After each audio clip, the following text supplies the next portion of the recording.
पश्चिम बंगाल के मिदनापुर ज़िले के बीरसिंघा गांव में एक 8 साल का बच्चा अपने दोस्तों के साथ घर के बाहर खेल रहा था कि तभी उसने देखा कि पड़ोस के घर में कुछ लोग जमा हैं।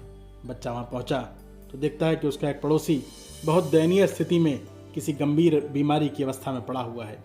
पूछने पर पता चला कि गांव के वैद्य ने इलाज के लिए शहर ले जाने को कहा है, जिसके लिए पैसों का कोई प्रबंध न होने की वजह से सगे संबंधी भी नियति की मंजूरी की प्रतीक्षा कर रहे हैं। सब सुनकर और देखकर बच्चे को गहरा आघात लगा। दौड़ता हुआ घर पहुंचा और पूरी कहानी अपनी माँ को सुनाई।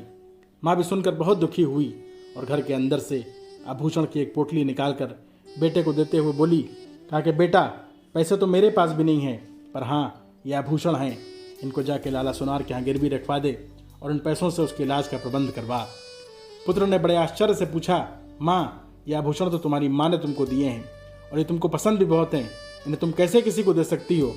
माँ ने समझाते हुए कहा कि पुत्र, ये आभूषण तो केवल तन की शोभा बढ़ाते हैं, लेकिन किसी ज़रूरतमंद, किसी दीन दुखी के लिए किया गया कोई काम आत्मा और मन की शोभा बढ़ाते हैं। जाओ, उस रोगी के उपचार का प्रबंध करवा। जब तू पढ़ लिख कर बड़ा हो जाएगा तो इस जैसे नए आभूषण अपनी माँ के लिए बनवा देना। और माँ, अगर हम ये आभूषण कभी नहीं बनवा पाए या नहीं छोड़वा पाए तो मैं समझूंगी कि ये मेरे पास कभी थे ही नहीं। माँ द्वारा किए गए इस परोपकार का बच्चे के चरित्र और जीवन पर गहरा प्रभाव पड़ा। इस बच्चे ने पढ़ाई लिखाई में खूब मेहनत किया और मात्र 21 साल की उम्र में फोर्ट विलियम कॉलेज कलकत्ता में संस्कृत विभाग के हेड ऑफ द डिपार्टमेंट की पोजीशन पर नियुक्त हुआ।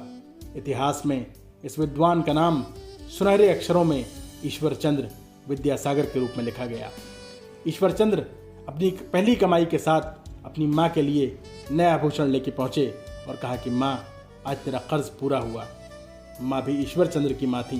बोली, बेटा, मेरा कर्ज तब पूरा होगा जब इस संसार का हर व्यक्ति संपन्न होगा और किसी माँ को किसी ज़रूरतमंद के लिए अपने आभूषण नहीं बेचने पड़ेंगे।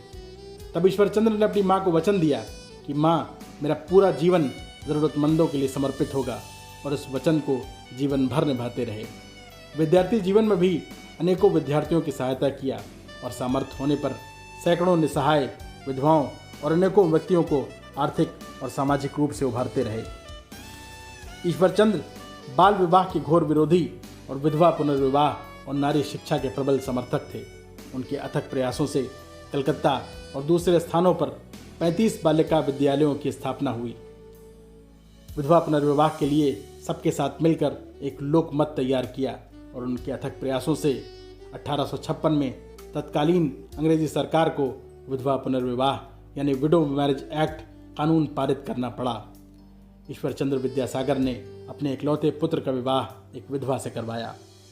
सत्य, निष्ठा और साहस विद्यासागर के चरित्र की पहचान थी और वो निश्चित रूप से अपने समय से आगे थे। जीवन के अंतिम वर्षों में ईश्वर चंद्र ने झारखंड के जंगलों में आदिवासी जनजाति संथालों के बीच रहकर उनके उत्थान के लिए काम किया। नोबेल पुरस्कार विजेता रविंद्रनाथ टैगोर ने ईश्वर चंद्र को श्रद्धांजलि देते हुए लिखा कि परमात्मा ने 40 मिलियन बंगला भाषियों में एक विद्या के सागर को भी पैदा किया। देहांत के बाद विद्यासागर को अनेकों रूप में याद रखा गया। भारत सरकार ने विद्यासागर जी की स्मृति में डाक टिकट जारी किया गया।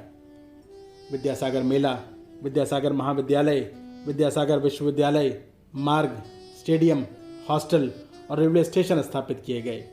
कलकत्ता शहर में एशिया का सबसे बड़ा 6 लेन ब्रिज का नामकरण भी ईश्वर चंद्र की स्मृति में विद्यासागर सेतु के नाम से किया गया।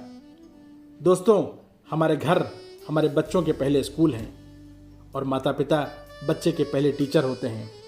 हमको चाहिए कि बच्चे से केवल ये न बताएं कि हम उनसे क्या करवाना चाहते हैं, बल्कि उनके लिए अपने आप को एक अच्छा रोल मॉडल बन के दिखाएं। बच्चों के चरित्र का विकास बचपन की शिक्षाओं से होता है। आज के समय में एक बेहतर सामाजिक भविष्य की कल्पना तभी की जा सकती है जब हम अपने बच्चों को एक अच्छा इंसान बनाने की शिक्षा प्रदान करें। वीडियो पर बने रहने के लिए आप सबका बहुत बहुत धन्यवाद।